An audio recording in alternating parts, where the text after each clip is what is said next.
లూకా సువార్త 23వ అధ్యాయము 34వ వచనం. యేసు తండ్రి వీరేమి చేయుచున్నారో వీరెరుగరు గనక వీరిని క్షమించుమని చెప్పాను. చాలండి. హల్లెలూయా. యేసు క్రీస్తు ప్రభుల వారు కల్వరి శిలువలో వేదనతోటి, కష్టముతోటి హింసించబడుతున్న సమయంలో పలికిన మొట్టమొదటి మాట, తండ్రి వీరేమి చేయుచున్నారో వీరెరుగరు గనక వీరిని ఏం చేయాలట? క్షమించాలట. హల్లెలూయా. తండ్రి వీరు ఏమి చేయుచున్నారో వీరు ఎరుగరు కనుక వీరిని క్షమించు. వీరు ఏం చేస్తున్నారో తెలుసా? హల్లెలూయా. యేసుక్రీస్తు ప్రభుల వారు తండ్రి అయిన దేవుని అడుగుతున్నారు, అసలు వీరు ఏం చేస్తున్నారో తెలుసా? యేసుక్రీస్తు ప్రభుల వారిని తలకు ముళ్ళ కిరీటము పెట్టి, చేతులకు కాళ్ళకు మేకులు కొట్టి, గోడకు కొట్టినట్టుగా వస్త్రాలను తీసివేసి ఉమ్మి వేస్తూ, చేదైన ద్రాక్షారసం ఇస్తూ, హల్లెలూయా, ఈ ప్రపంచంలో ఇంత హింస అనుభవించి చనిపోయిన వారు ఎవరు లేరు. ఒకడే ఒకడు యేసుక్రీస్తు ప్రభు. ఆ హింసను అనుభవించింది మన కొరకే. శరీరం అంతా దున్నబడ్డది. తల మొదలుకొని అరిపాదం వరకు మేకులు, ముళ్ళు, ఉమ్మి, చేదు, ద్రాక్షారసము, వస్త్రాలు దించి వేసి అపహసిస్తూ పలు విధములుగా హింసిస్తున్నారు. దేవుడు ఏమంటున్నాడు తెలుసా వారిని? తండ్రి వీరు ఏమి చేయించున్నారో మీరు ఎరగరు కనుక వీరు ఏం చేయాలట? క్షమించమని అడుగుతున్నాడు. ఎందుకు వీరిని క్షమించమని యేసుక్రీస్తు ప్రభువుల వారు అడుగుతున్నారు? క్షమించమని అడగకపోతే ఏమైతుంది? హల్లెలూయా. తండ్రి వీరు ఏమి చేయించున్నారో మీరు ఎరగరు గనక క్షమించమని మొదటి మాట యేసుక్రీస్తు ప్రభువుల వారు పలకపోతే ఏమైతుంది? ఎందుకు క్షమించమని యేసుక్రీస్తు ప్రభువుల వారు అడుగుతున్నారు? క్షమించమని అడగకపోతే ఏమి జరుగుతుంది? హల్లెలూయా. అలనాడు మోషే కాలంలో దేవుడు నిలబెట్టినటువంటి మోషే అహరోనులకు విరోధముగా కొంతమంది ఇశ్రాయేలు ప్రజలు విరోధంగా ఆలోచన చేసి నిలబడ్డారు. మీరే యాజకులా, మీరే పరిశుద్ధులా, మేము కాదా, మాకేం తక్కువ, మా కాలు చేతులు లేవా, మేము ఆరాధన చేయట్లేదా అని దేవుడు నిలబెట్టినటువంటి మోషే అహరోనులకు విరోధంగా నిలబడ్డారు. విరోధంగా ఆలోచన చేశారు. ఇంకేమి చేయలేదండి. కేవలం దేవుడు నిలబెట్టిన మోషే అహరోనులకు విరోధంగా ఆలోచన చేశారు. కోరాహు, అబీరాము, దాతాన్ అనేటువంటి ముగ్గురు వ్యక్తులు, ఇంకా 250 మంది సమాజంలోని కొంతమంది ముఖ్యులు, వీరందరూ కలిసి నీవే యాజకత్వం చేయాలన్నా, మేము చేయకూడదా, అందరూ కూడా పరిశుద్ధమే అని దేవుడు నిలబెట్టినటువంటి మోషే అహరోనులకు విరోధంగా నిలబడ్డారు. ఆ సమయంలో దేవుని ఉగ్రత వారి మీదకి దిగింది. కోరాహు, దాతాను, అబీరాములో ఉన్న వారు నివసిస్తున్న నివాసముల దగ్గర భూమి రెండుగా చీలి, భూమి నెరవేర్చి వారిని మింగివేసింది. ఆ కుటుంబాలు పసి పిల్లలతో సహా వారందరూ భూమిలో కలిపారు. ఆ కుటుంబస్తులందరూ భూమిలోకి సజీవముగా భూమి నెరవేర్చి నోరు తెరిచి వారిని మింగివేసింది. కారణం కేవలం మోషే అహరోనులకి విరోధముగా నిలబడ్డందుకు, విరోధముగా ఆలోచన చేసినందుకు. యాజకత్వం నువ్వే చేయాలన్నా, ధూపము నువ్వే వెలిగియాలన్నా, నువ్వేమైనా దిగొచ్చావా అనే రీతిగా విరోధముగా నిలబడినందుకే.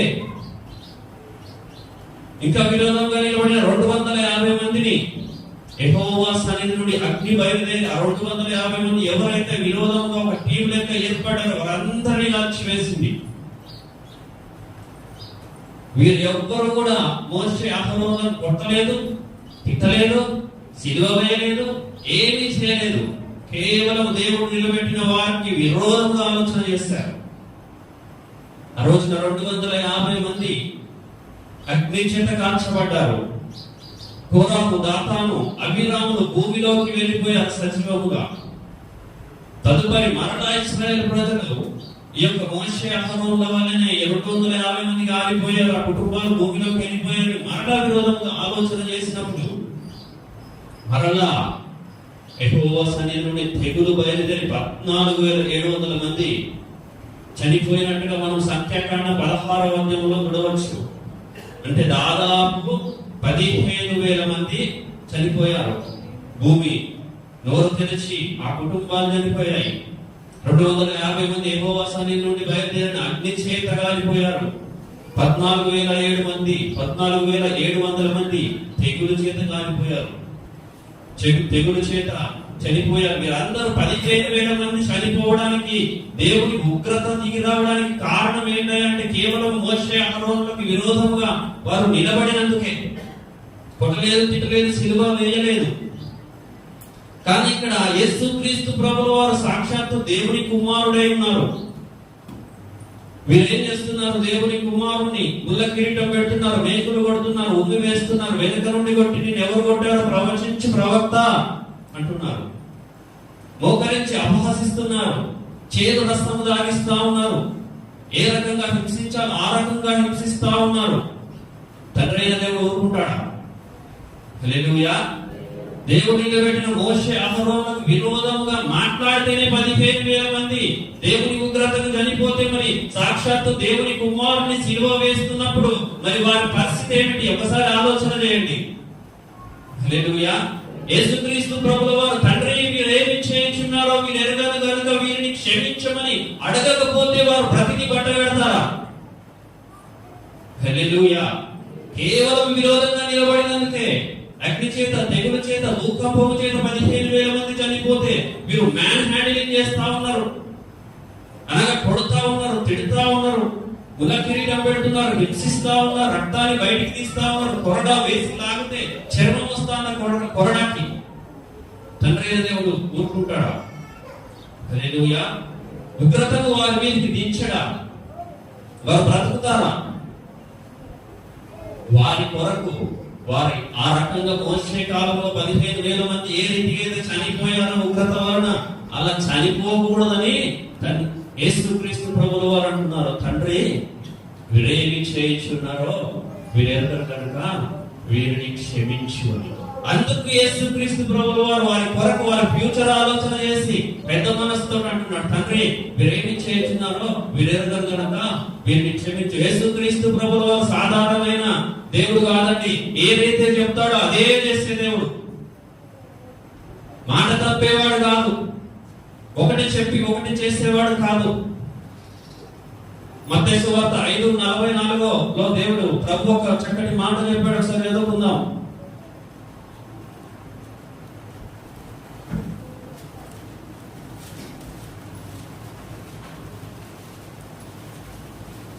మత్తయి సువార్త 5:44. నేను మీతో చెప్పున్నదేమనగా మీరు పరలోకమందున్న మీ తండ్రికి కుమారులై ఉన్నట్లు మీ శత్రువులను ప్రేమించుడి, మిమ్మును హింసించు వారి కొరకు ప్రార్థన చేయాలంట. హల్లెలూయా. ఏం చెప్పాడండి ఇక్కడ? మత్తయి సువార్త 5:44లో అనుకుంట యేసుక్రీస్తు ప్రభువు వారు పరిచర్య చేస్తూ అప్పగించబడకంటే ముందు మీ శత్రువులని ఏం చేయాలట? తరమద్దు. మళ్ళా మీ శత్రువులను ఏం చేయాలంట? టార్గెట్ చేయొద్దు. నాకు అలా అన్నారు కాబట్టి నేను తప్పకుండా వాడు అంత చూస్తా అన్నదట. హల్లెలూయా. మీ శత్రువులను ప్రేమించమంటున్నాడు. మిమ్మల్ని హింసించే వారిని ఏం చేయాలంట? మిమ్మల్ని హింసించే వారి కొరకు ఏం చేయాలట? ప్రార్థన చేయాలట. హల్లెలూయా.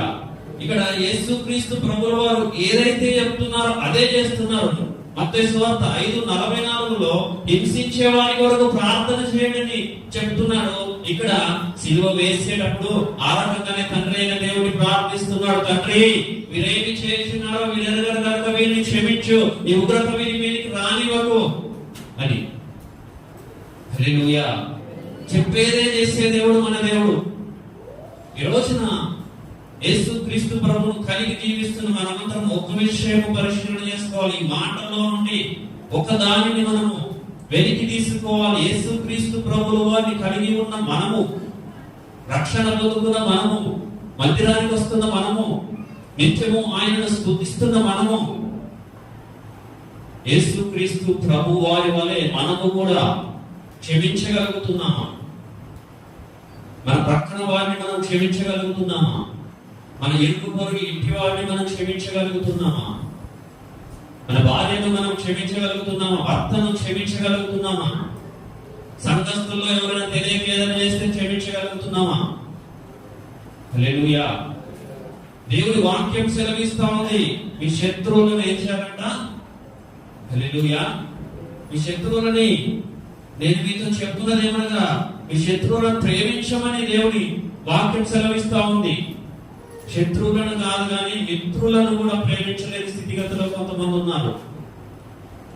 యేసుక్రీస్తు ప్రభువు వారు సిలువలో చెప్పిన మాటకి వ్యతిరేకముగా చేసేవారు అనేక మంది ఈ రోజున ఉన్నారు.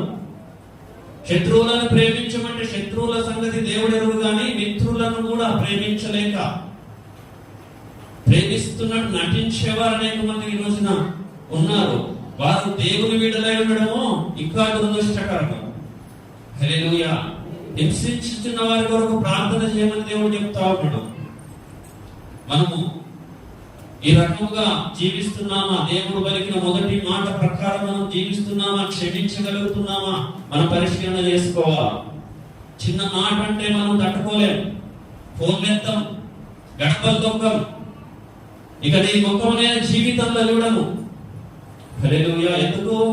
నువ్వు నన్ను ఫలానా రకముగా అన్నావు కనుక నీ ముఖం నేను చూడను, నీ ఇంటికి రాను, నువ్వు ఫోన్ చేసినా ఎత్తను, ఎత్తినా వేరే వాళ్ళు ఎత్తి ఛార్జింగ్ పెట్టి బయటికి వెళ్ళాడని చెప్పిస్తాం.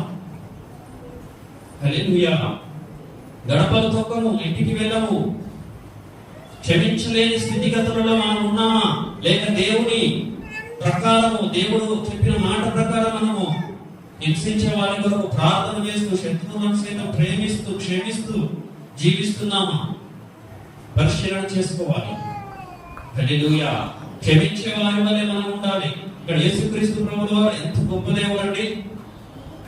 ముళ్ళ కిరీటం పెడుతుంటే తండ్రి వీరిని క్షమించు, మేకులు కొడుతుంటే తండ్రి వీరిని క్షమించు, చేతుల సంపోస్తా ఉంటే తండ్రి వీరిని క్షమించు, కొరడాలతో కొట్టి శరీరాన్ని చీల్చుతా ఉంటే తండ్రి వీరిని క్షమించు, ఇష్టానుసారంగా ఉమ్మివేస్తా ఉంటే తండ్రి వీరిని క్షమించు, వెనుక నుంచి గుద్ది నిన్ను ప్రవచించి నిన్ను గుద్దిన వాడు ప్రవచించు అంటే తండ్రి వీరిని క్షమించు అంటున్నాడు.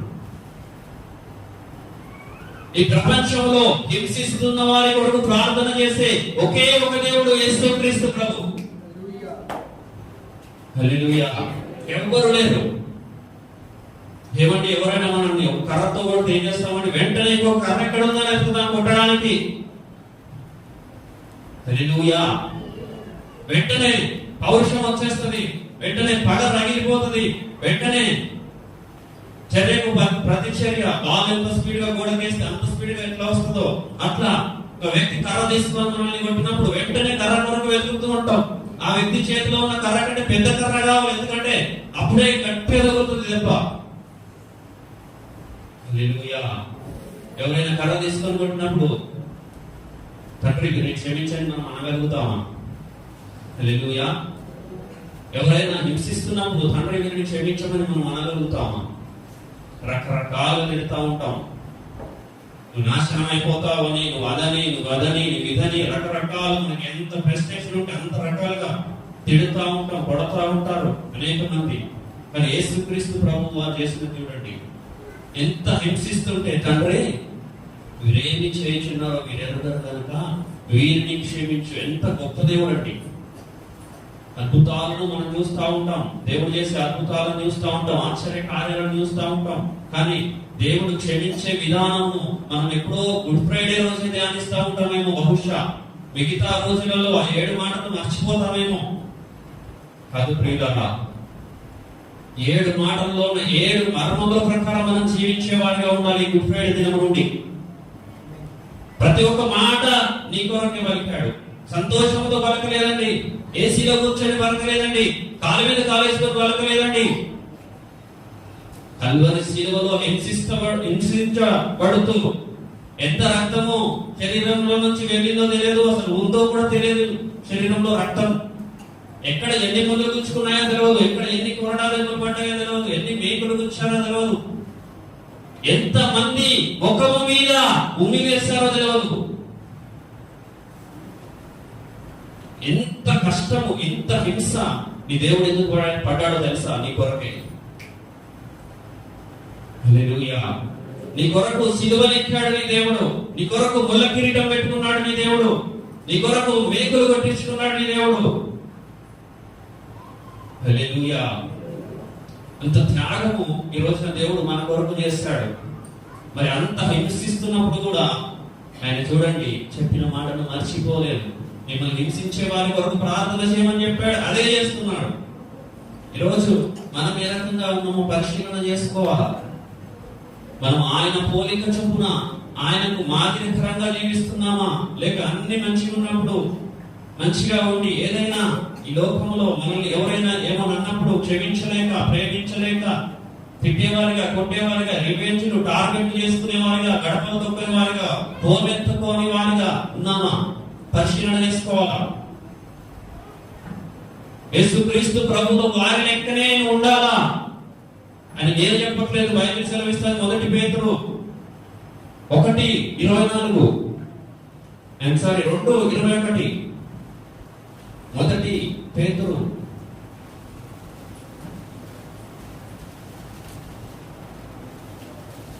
కూడా 1 పేతురు 2:21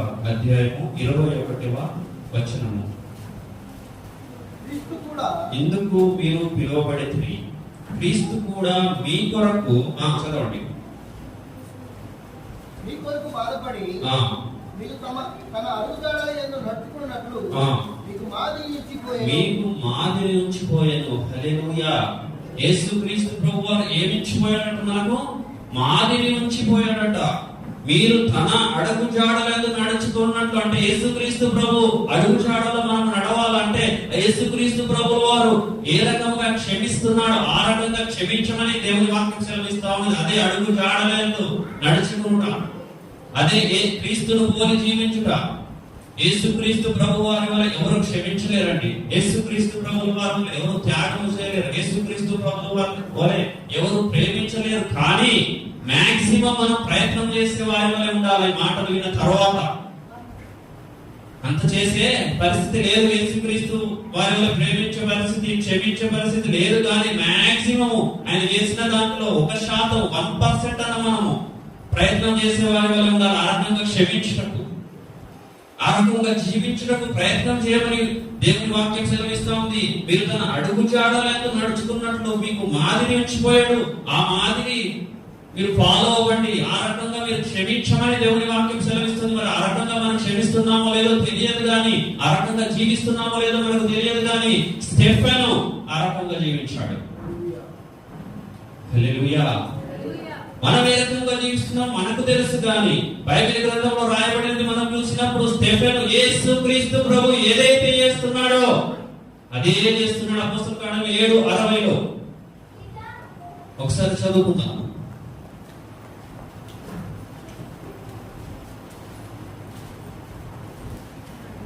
అపోస్తలుల కార్యములు 7:60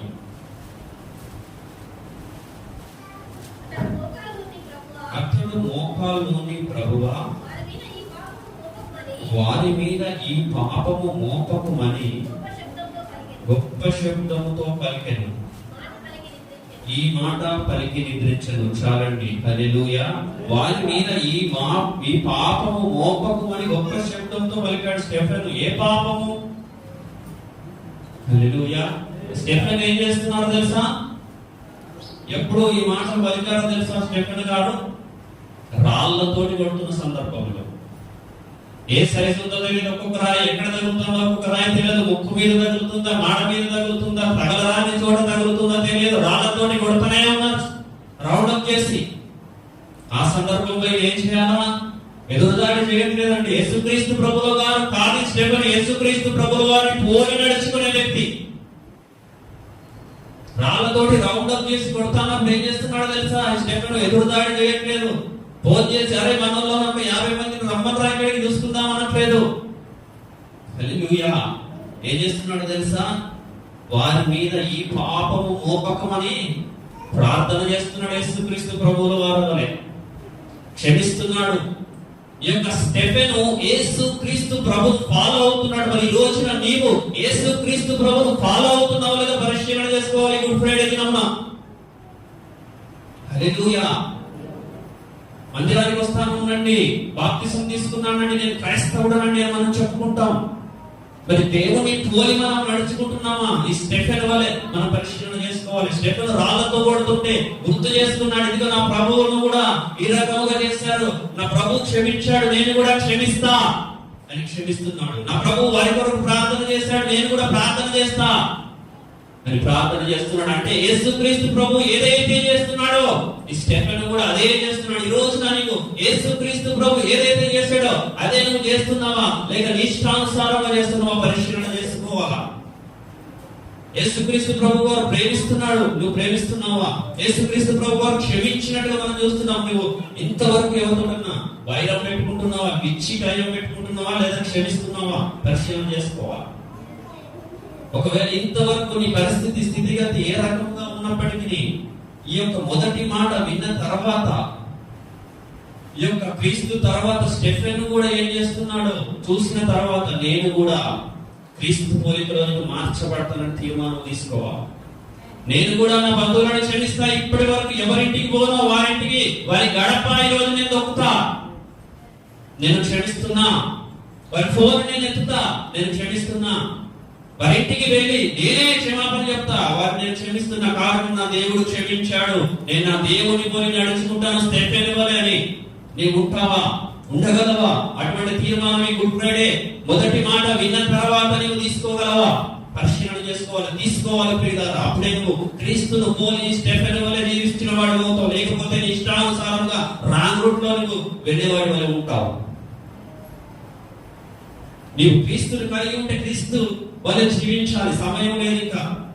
ఈ యొక్క వాక్యం గంట చెప్పిన అయిపోగానే క్రీస్తు వలె మనం జీవించే వారి వలె ఉండాలి. 7 మాటలు, ఒక్కొక్క మాటలో ఒక వైట్ పేపర్ తెచ్చుకొని రాసుకోవాలా. 7 మాటల్లో నుంచి నేనేం నేర్చుకోవాలా? క్రిస్మస్ కి ఏ రీతికి అయితే ఇంట్రెస్ట్ గా మందిరానికి వస్తాం అంతకంటే ఇంట్రెస్ట్ గా మందిరాలు నిండేలా గుడ్ ఫ్రైడే రోజు. పనులు మానేయాలి గుడ్ ఫ్రైడే రోజు. ఎందుకంటే దేవుడు నీ కొరకు మరణించిన రోజు, అది మామూలు రోజు కాదు. శిలువ ధ్యానం చేసి ఒక్కొక్క మాట నుంచి ఒక్కొక్క అనుభవాలను నువ్వు తీసుకొని ఆ రకముగా జీవిస్తే అప్పుడు బల నమ్మకమైన మంచి దాసుడు అంటాడు నీ దేవుడు. కనుక ఆ రీతిగా మనం అందరము 7 మాటల్లో ఒక్కొక్క మాటలో ఏమేమి నేర్చుకోవాలో నేర్చుకొని ఆ రకంగా జీవించే వారి వలె ముందును గాక. ఆ రకముగా స్టెఫెను వలె క్రీస్తు వలె క్షమించే వారిగా ఉండును గాక. దేవుడి ఈ మాటను దీవించి మనందరి హృదయాల్లో ఫలింపచేయును గాక. ఆమేన్.